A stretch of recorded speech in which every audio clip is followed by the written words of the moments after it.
In this video, I'm going to be talking about how I got my motorbike license in New South Wales, Australia. So there are 3 things you need to do. The first is called a pre-learner course, and it's a 2-day course. They're half days. It's really easy to fit in around work. Pre-learner course, 2 half days, about 7 hours of course content. So they offer them like first thing in the morning, 6 a.m. They offer them in the middle of the day. They offer them after work in the evening, and that's one I went to because the friend that I did it with, she had to do a full day of work first. So 2 half days, and the first part, it's a lot of classroom. So you sit in the classroom, you talk about like the most common motorbike accidents. You talk a little bit about your experience, and for me, I had none. Everyone else in my class was like, I grew up riding dirt bikes on my farm, and I didn't have that experience at all, but it doesn't matter because they walk you through everything. They start from step 1. And I mean step 1, like a lot of day 1, we were sitting on bikes and the engine was not on. Like we were pushing our friends just to get our balance. It's pretty easy. Another thing, the clothing requirement, very easy.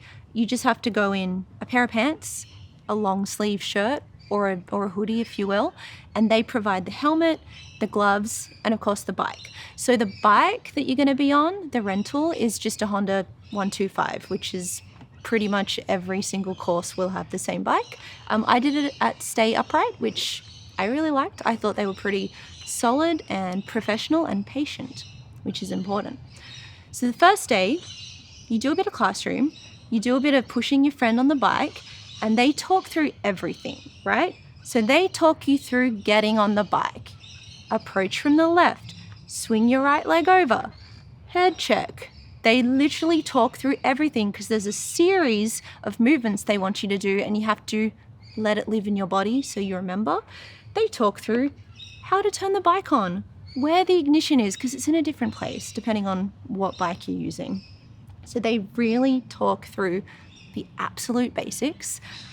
When you're ready, so you're on your bike, you've done your head check, you've turned it on, you're in the ready position, which it's a lot to take in for someone like me, because I didn't even know what all of the bits and bobs did. Like, I didn't know what all the foot pedals and handles did. So if you don't know, right hand, you have got the throttle and you've also got the brake. Right leg is the rear brake, left hand is the clutch, and the left foot is adjusting the gears up and down a gear. So every single hand and foot does something. So before we were even allowed to turn the engine on, we had to be sitting on the bike, we have to have mounted it properly.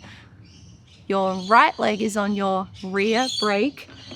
You've done all your bits and you've done all your checks, and then you're finally allowed to turn the bike on. So then what happens? You stall. Like every single one of us just stalled.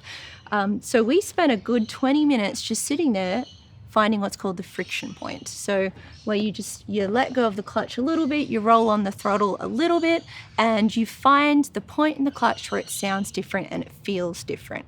So that was finding the friction point. So we're halfway through the first day. We haven't actually gone anywhere on these bikes.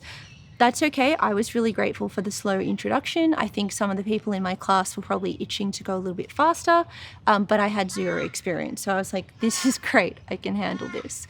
And then our instructor said, by the end of the night, you're going to be riding around in circles, switching between first and second gear. And I'm like, absolutely no way, because I just don't know about that at all. It did happen. They were really patient, good instructors. I will say, you can only go very slowly. So you can go about 20 kilometers an hour, absolute maximum. Another great thing, my bike doesn't have them, but there are crash handles. So if you drop the bike, and we all did, bike topples, and there are crash bars there. So it drops it doesn't matter if it gets dinged, because like 1 million learners are using these bikes every day. It's fantastic. Like we all stalled probably a dozen times, and we all dropped the bike at least once. It was fine. I dropped the bike, and the instructor said, "Why did you drop the bike?" And I said, "Because I'm new at this and not very good." He said, "No, you dropped the bike because you weren't looking where you were going." I'm like, "Oh, that's actually correct." because I was trying to do a slow right hand turn and I was looking straight ahead, tried to make the bike go that way, dropped it. I'm like, okay, that's fair. He's actually correct.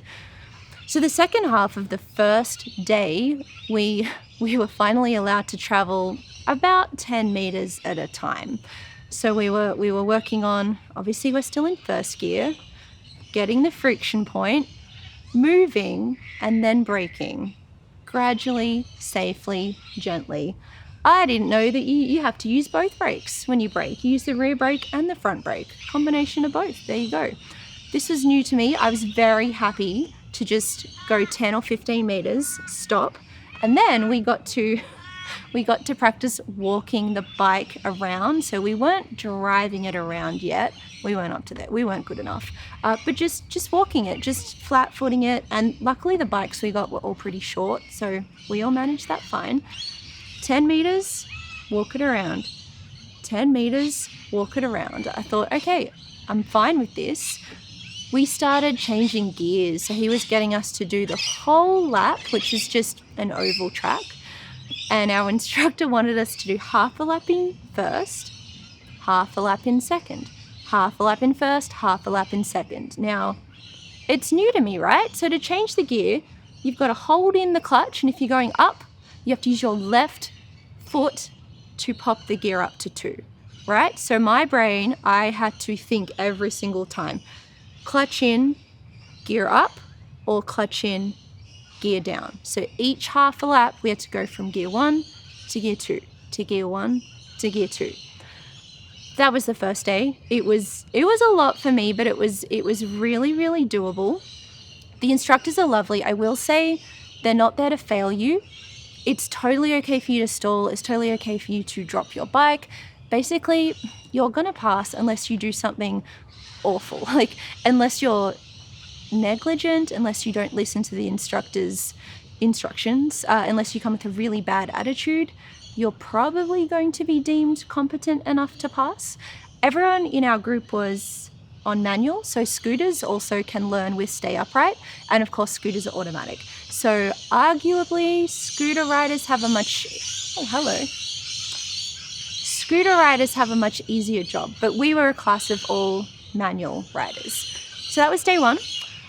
Day 2, we came back, you do a little bit of classroom, they scare you a little bit with the types of accidents you can have, and they really drill in, it doesn't matter whose fault it is because you're the one who's dead on a bike, right? If you collide with a car, who cares whose fault it was? You're the one who's dead, you're coming off second best. So they drill that into you, and then the rest of the second day, it was mostly practical. It was, of course, just getting a feel for the bike again, because you might have had a different bike to the day before, and based on how much wear these bikes had, the clutch was different. So I got a different bike on day 2, and I just had to find that friction point on the clutch again. It takes like 5 minutes to get used to. It's fine. So he started us off with our laps, changing 1, 2, 1, 2. That's all good. Now we had to start to learn how to use indicators and how to do a left turn, how to do a right turn, how to negotiate give way and stop signs. And then of course we did some gentle cone weaving where we really focused on low speed. So low speed, the whole thing was low speed. You're not allowed to go more than 20 kilometers an hour, but we really focused on like 10 kilometers an hour, low speed weaving in between cones, coming to a stop, indicating, turning either way, pretending that there were hazards there. There are about 10 scenarios that you have to go through to pass this course. And then it was halfway through the second day, and he goes, oh, okay, there's going to be a test. You know, in the last hour, there's going to be a test. I don't think it was actually a test. I think it was more a consolidation of the skills that we'd learned. It was fine. He'd been watching us the whole time, but he just made us basically do everything again. And then he told us, yes, you're all fine. You've all passed. However, doing the pre-learners course successfully, that's not the only thing you have to do. You have to then go to a motor registry and do a knowledge test. Basically just like a test on a computer. It's easy. Like, there's no excuse to fail this one. It's cheap as well. That's another thing. The pre-learner test was about $100 for 2 days, which is like outrageously cheap, like including bike hire. And the knowledge test was about 40, I'm going to say. So there are free practice tests on the internet. There are a couple of curly questions about like train crossings and stuff like that. But generally, if you keep your wits about you, read the question, there are only 3 possible answers. 1 is usually very wrong, 2 is usually a bit wrong, and 3 is the correct answer. It's pretty easy. That part is not a problem. So at this point, you've earned your learner's permit. Not license, permit. Now, here's where it gets a little bit tricky. You have between 3 months and 12 months to sit for your Ps, which is what they call the pre-provisional day, the pre-provisional course. So I sat for mine after 5 months. I felt ready because I did my learners in April, and then in September I did my Ps test. So the pre-provisional course, it's a full day, like 9 to 5 or 8 to 4 or even 7 to 3, just to fit in with people's work days. And it is a mixed bag. So you spend the first hour in the classroom and you're just going through common crash scenarios, just brushing up on your knowledge, and that's fine. About an hour of that. Then the instructor gets us out on the range, as they call it, and he's basically watching for who has ridden since their pre-learner course, because some people hadn't, and who actually knows what they're doing. So I hired a bike for this day simply because if I dropped it, I didn't want to drop my bike. I preferred to drop a hire bike that already had the crash handles on it. So, and I didn't drop the bike all day, but if I had, it would have been fine. I'm happy to pay a little bit for that peace of mind. So I was on the rental bike. He got us doing laps. He got us doing figure eights. He was just checking we could turn, that we weren't really skittish on the bike. We weren't really wobbly. So I guess he was just looking at what he was dealing with, because there were about 10 of us that day. So after our little morning laps, we went on a 1-hour group ride, and it was really cute because we each got a number and that was our order. So it was like 1, 2, 3, 4, 5, 6, 7, 8. You're number 7.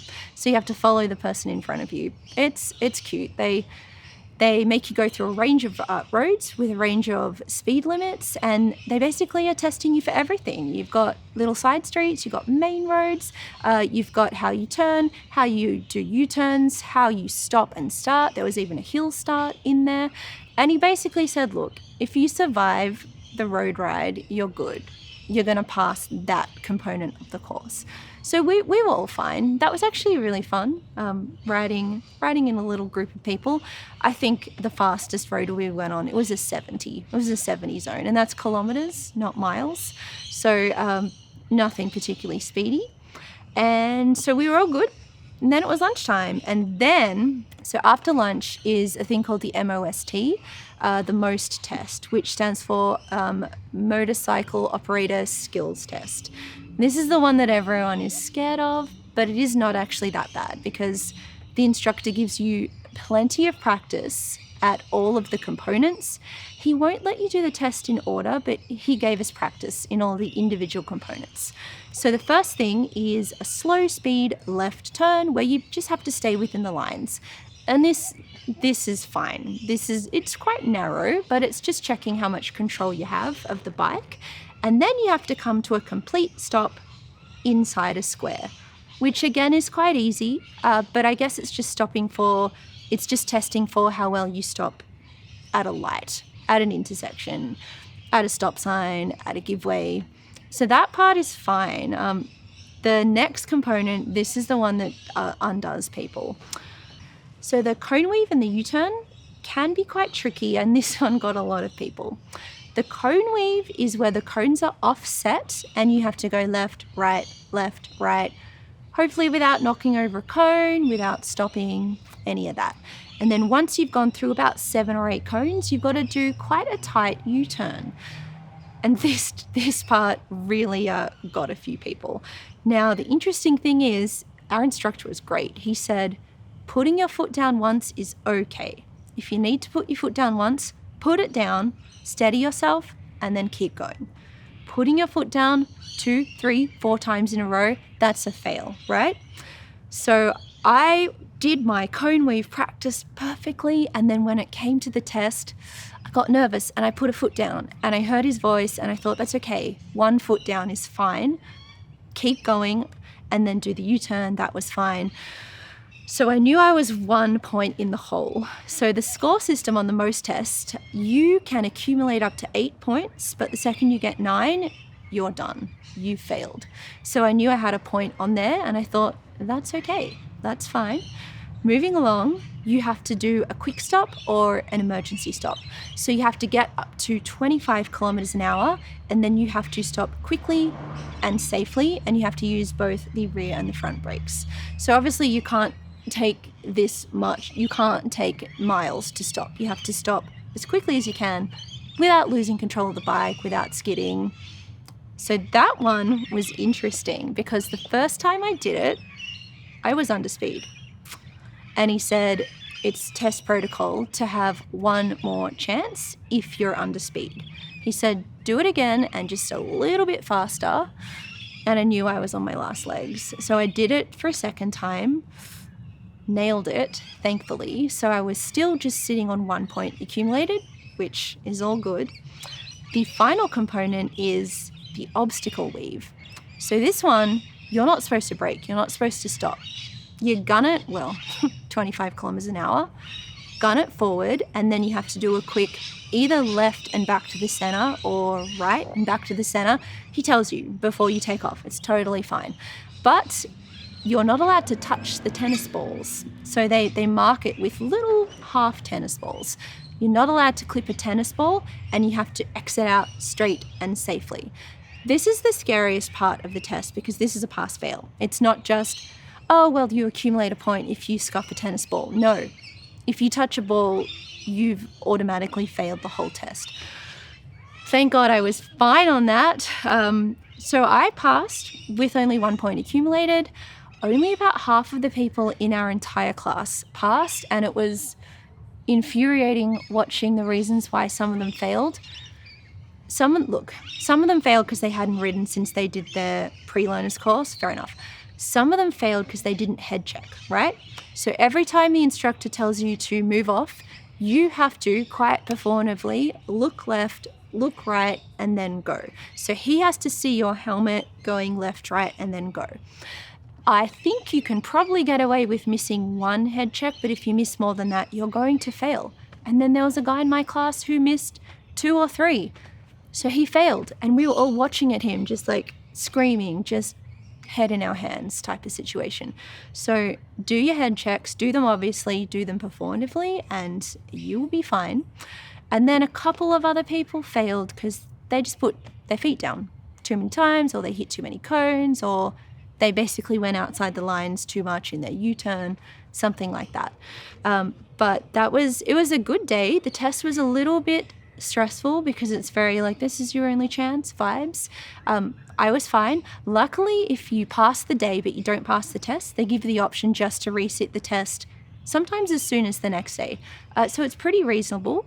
The price for that course was $200, so a little bit more than the pre-learner, but still I think it's pretty great that you can do a 2-day course, a 1-day course, and the knowledge test, and you can come away for well under $500. That's what it's like in New South Wales. I don't know what it's like in all the other states, but here it is heavily subsidized to get your license. So that was a pretty low barrier to entry, which I was grateful for. In my next video, I think I'm going to talk about choosing the right safety gear and also choosing the right bike for you. And this is not the right bike for everyone, but this is the right bike for me.